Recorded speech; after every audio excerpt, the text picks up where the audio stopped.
untuk masuk ke dalam perjalanan roh.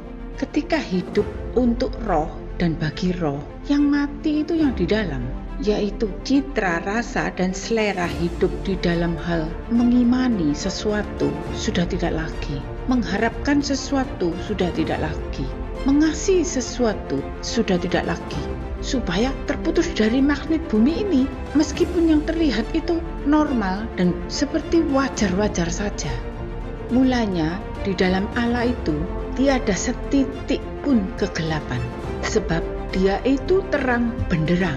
Tapi karena pemberontakan dari sepertiga malaikat yang diciptanya disebut sebagai iblis itu yang menjadi gambar kegelapan, mulai saat itu di sisi terang pasti ada kegelapan. Seperti bayangan manusia akan terlihat kalau ada terang, bahkan bayangan itu bisa menjadi lebih besar dari wujud asli.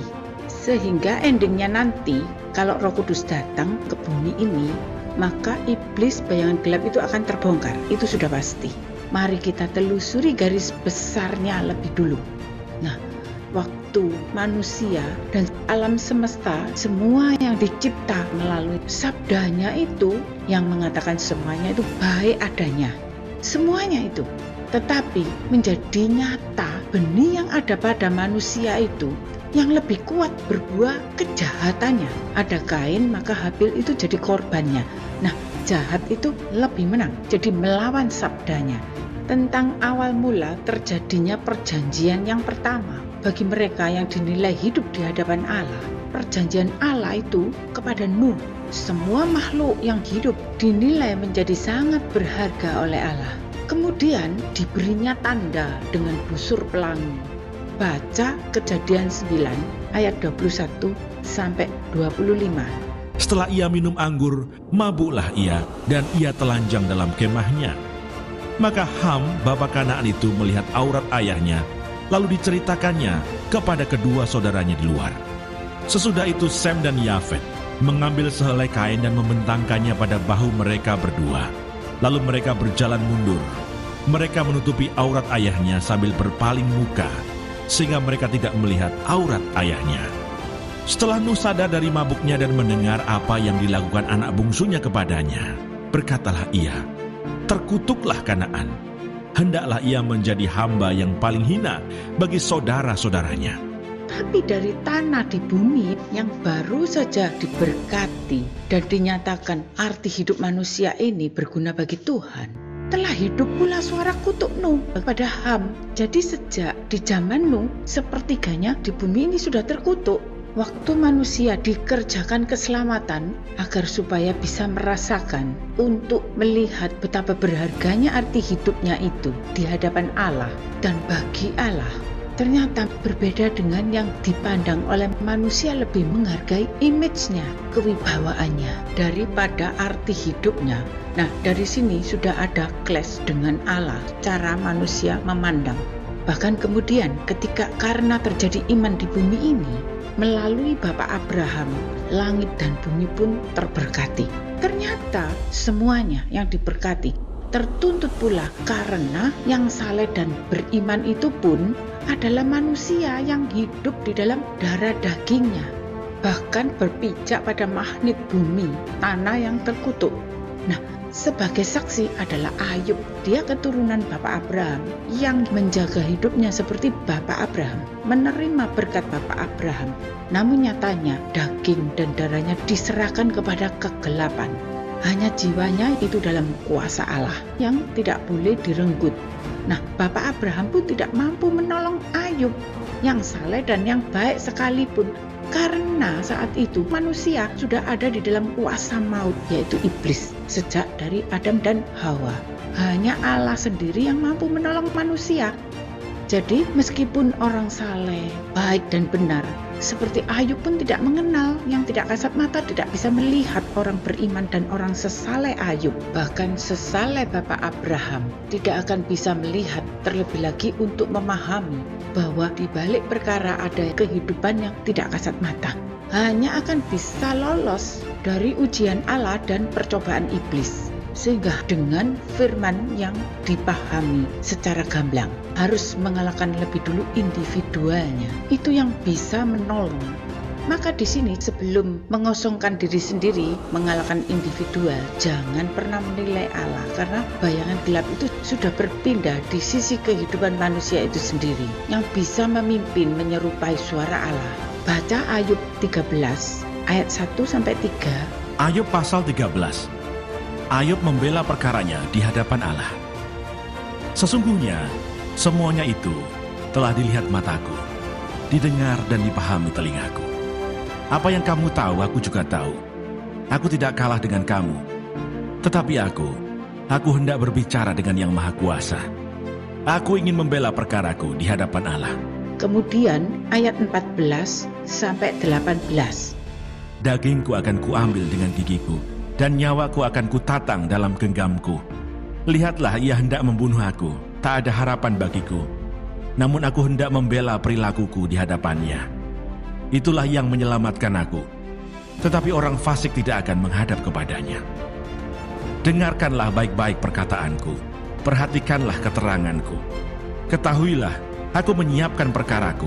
Aku yakin bahwa aku benar. Ternyata di dalam terang pasti ada pula kegelapan yang tidak kasat mata itu tadi. Sehingga di dalam perjanjian lama, Nabi pun tidak pernah bisa memahami gerakan Allah ataupun gerakan iblis. Terlebih lagi bagaimana bisa membedakan suara roh. Nah, saat seperti itu, iblis itu masih bisa berpura-pura menjadi malaikat terang, berkuasa atas arti hidupnya yang fana, yaitu pimpinannya. Sebab hal inilah yang menjadi perkara rumit di dalam hal rohnya. Jadi rencana Allah untuk melepaskan bayangan gelap yang ada di dalam hal kerajaannya itu. Sebab mereka ini juga yang membuat segala pemalsuan dengan menyesatkan manusia, bahkan para nabi yang mengira dan yang tidak bisa membedakan antara suara roh dari Allah ataupun dari bayangan gelap tersebut. Dalam hal ini membuat Allah mempunyai perkara besar. Baca Yohanes 7 ayat 27-29. Tetapi tentang orang ini kita tahu dari mana asalnya. Tetapi bila mana Kristus datang, tidak ada seorang pun yang tahu dari mana asalnya. Waktu Yesus mengajar di bait Allah, ia berseru, "Memang aku kamu kenal, dan kamu tahu dari mana asalku. Namun aku datang bukan atas kehendakku sendiri, tetapi aku diutus oleh Dia yang benar, yang tidak kamu kenal. Aku kenal Dia, sebab aku datang dari Dia, dan Dialah yang mengutus aku."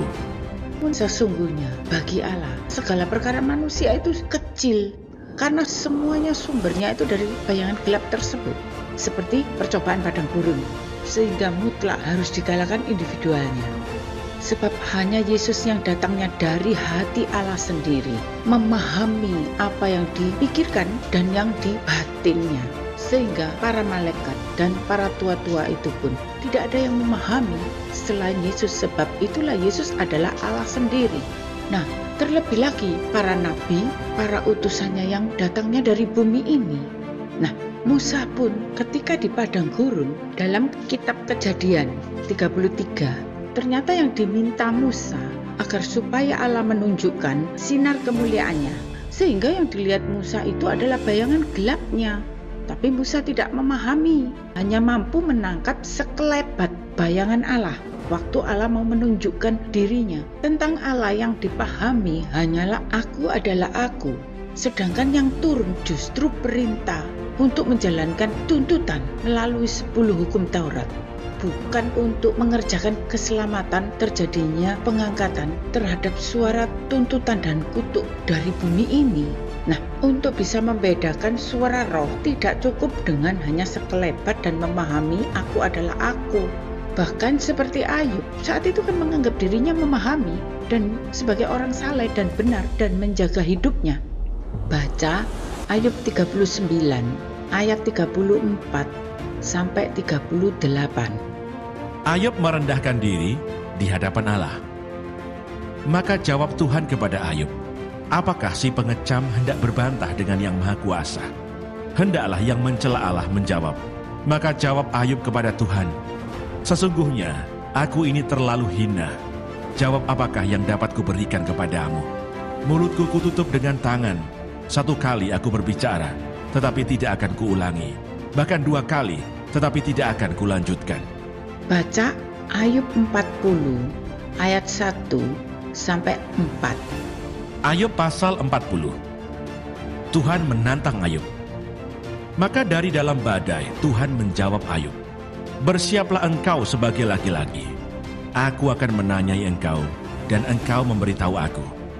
Apakah engkau hendak meniadakan pengadilanku, mempersalahkan aku, supaya engkau dapat membenarkan dirimu? Apakah lenganmu seperti lengan Allah, dan dapatkah engkau mengguntur seperti Dia?" Karena Ayub adalah orang beriman, tapi dia belum terlahir dan diproses. Sesuai firman, masih sesuai dengan iman. Meskipun citra hidupnya itu sebagai orang saleh dan yang dipahaminya selaras dalam kebenaran Bapak Abraham. Karena fana sehingga tidak mampu menembus kehidupan, bukan hanya terang kekal, tapi ada pula kegelapan kekal yang aktif dan itu terus ikut beracara. Jadi berbeda dengan Yesus melihat nyata ketika di padang gurun bahwa yang berbicara itu suara iblis yang hendak berpura-pura menjadi malaikat terang. Sepertinya baik dan peduli, tidak egois dan kasih, tidak bisa membedakan. Itu iblis justru. Selama arti hidup secara daging dan darah ini dilibatkan bagiannya, pemahamannya tentang hal roh, itu yang menjadi imajinasi karena masih diartikan sebagai sesuai dengan darah dan dagingnya dan kehidupan fananya. Mengapa Yesus bisa memahami? Karena Yesus itu adalah hati Allah yang diutarakan keluar dari hatinya sendiri, apa yang sedang dipikirkannya. Maka tidak ada rahasia ilahi yang Yesus tidak tahu. Walau manusia dan iblis pun belum bisa memahami hati Allah itu, yaitu Yesus. Untuk apa? Kuasa firman-Nya, sabda itu mencipta segala sesuatu yang fana. Karena untuk menyatakan sehingga yang tidak kasat mata pun menjadi nyata. Nah, dari sini iblis terjebak. Nah, tentang Yesus lahir ke dunia justru sebagai karunia bagi segala sesuatu yang hidup fana itu, yang tidak kekal. Maka menjadi perjanjian baru bagi mereka yang percaya dengan setiap perkataannya. Arti hidupnya akan menjadi kekal, kodratnya tidak lagi hanya fana. Baca Galatia 5 ayat 16-18. Maksudku ialah, hiduplah oleh roh, maka kamu tidak akan menuruti keinginan daging. Sebab keinginan daging berlawanan dengan keinginan roh, dan keinginan roh berlawanan dengan keinginan daging. Karena keduanya bertentangan, sehingga kamu setiap kali tidak melakukan apa yang kamu kehendaki. Akan tetapi, jikalau kamu memberi dirimu dipimpin oleh roh, maka kamu tidak hidup di bawah hukum Taurat. Karena kepada siapa yang telah diperkenan terjadi pengangkatan, disebut anak-anak Allah. Sebagai pelaku pasti mempunyai pengalaman pribadi, berbagai karunia.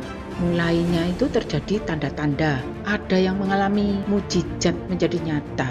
Ada yang diberi karunia mimpi maupun penglihatan. Kegerakan roh itu akan menggebu untuk menjadi saksi firman tentang Yesus. Di saat sedang pula bersaksi, firman itu memimpin ke dalam.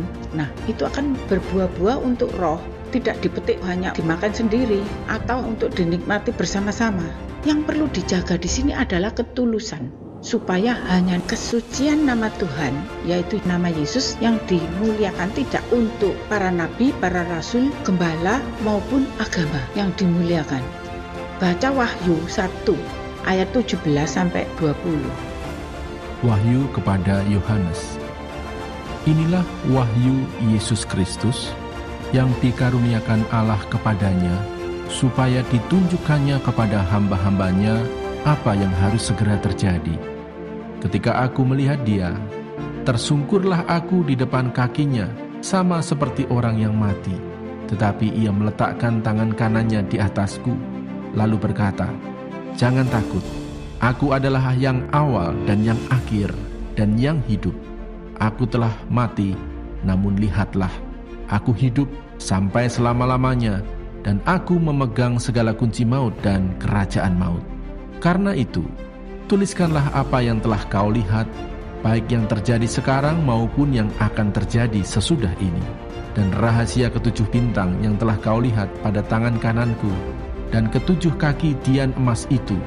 Ketujuh bintang itu ialah malaikat ketujuh jemaat, dan ketujuh kaki dian itu ialah ketujuh jemaat. Karena setiap firman yang kita dengar kita lakukan sehingga berbuah-buah roh, maka itu yang disebut terlahir baru. Kemudian berjalan salib disebut mati bagi Kristus. Dan ketika terjadinya pengangkatan mental kriteria anak diperkenan disebut sebagai anak-anak Allah. Jadi Yesus pun disebut sebagai anak Allah maupun anak manusia.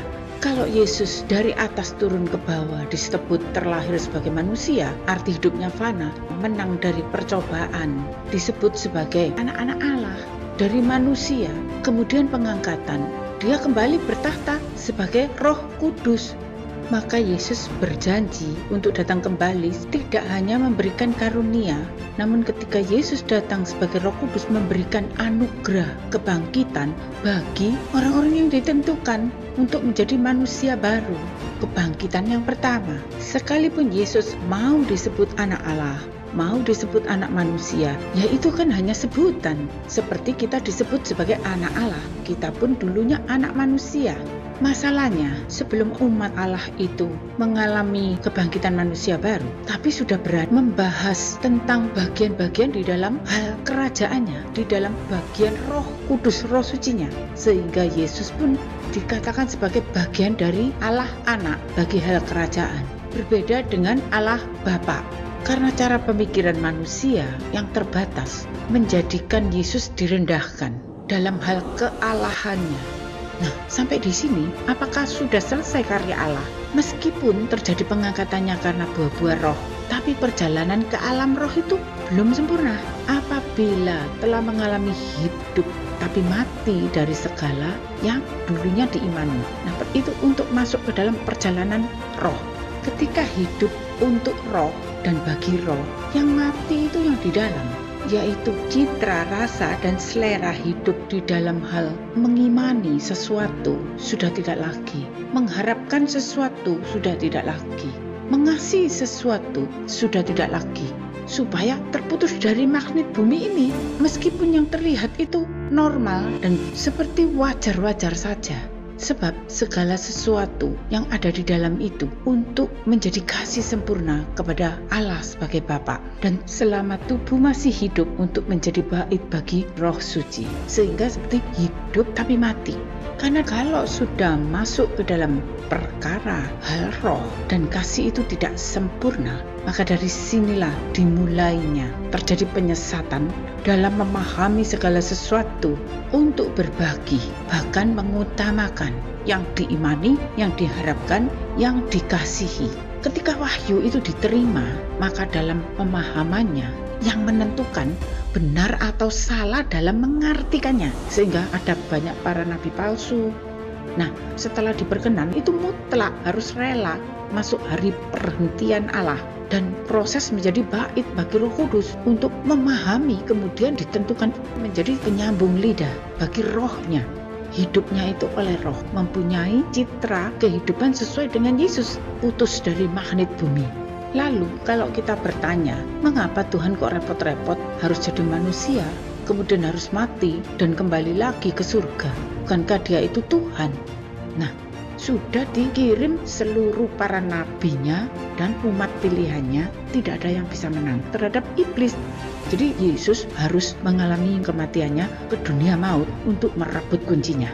Nah, ketika Yesus bangkit, dia mengalami persatuan Trinity yang esa oleh kuasa Roh Kudus yang berfirman di dalam nama Yesus Kristus. Sebab persatuan Yesus di dalam Trinity yang esa berbeda dengan yang disebut anak-anak Allah, yaitu 24 tua-tua yang duduk di tahta ada di dalam kerajaannya.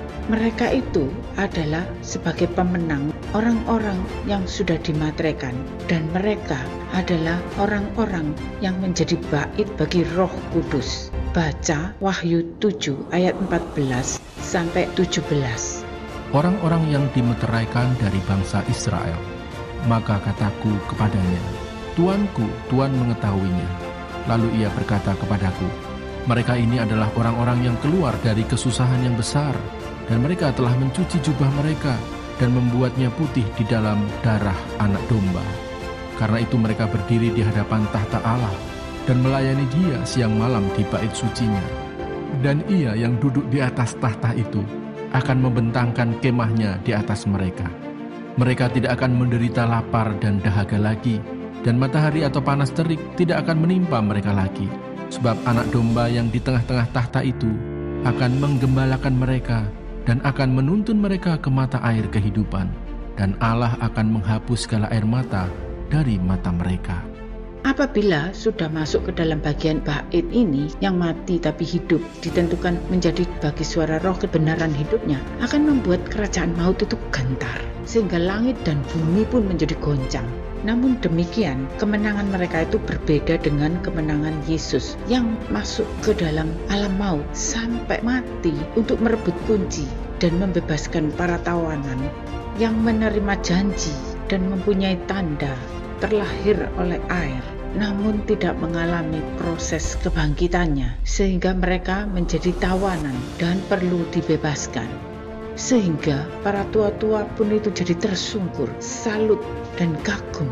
Tiada yang seperti Yesus dalam hal kemenangan sampai bisa mengalahkan bayangan gelap, sebab tiada yang mampu mengusirnya dari area surga.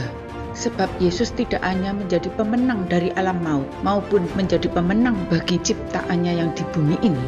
Terlebih lagi Yesus menjadi pemenang di kerajaan surga. Maka sejak saat itu tidak lagi terjadi seperti zaman Ayub ketika Allah memanggil manusia baru yang disebut sebagai anak-anak Allah, yaitu ke-24 tua-tua. Tidak lagi iblis ikut rapat di kerajaan surga. Ke-24 tua-tua pun jadi tersungkur memuliakan Yesus. Maka perlu saya pesankan untuk renungkan secara detailnya untuk bisa dipahami. Pertama, terang benderang Allah itu ternyata ada sisi gelap gulita. Kedua, ketika sabda firman mengatakan semua yang diciptanya itu baik, ternyata ada benih kejahatan dari manusia panah. Dan ketiga, ketika dinilai di bumi ini ada kehidupan yang sangat berarti bagi Allah, maka diberi janjinya. Ternyata sepertiga kehidupan ini kutuk pun ikut hidup membayangi arti hidup manusia.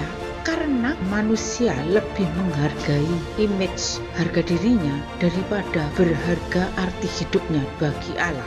Yang keempat, ketika langit dan bumi diberkati karena dilihatnya di bumi ini ada iman, ternyata berkatnya pun untuk menghidupi suara tuntutan hidup dan kepentingan daging dan kepuasan hidupnya ke dalam berkat yang dijanjikan. Maka yang kelima, ketika Yesus lahir dan rela mati untuk merebut kunci alam maut dari genggaman iblis, ketika Dia bangkit pun untuk menarik pengangkatan bagi mereka yang percaya dan sudah diberi tanda hidupnya itu bukan dari tanah lagi, tapi yang sudah dimentaskan dari arus dunia ini. Amin.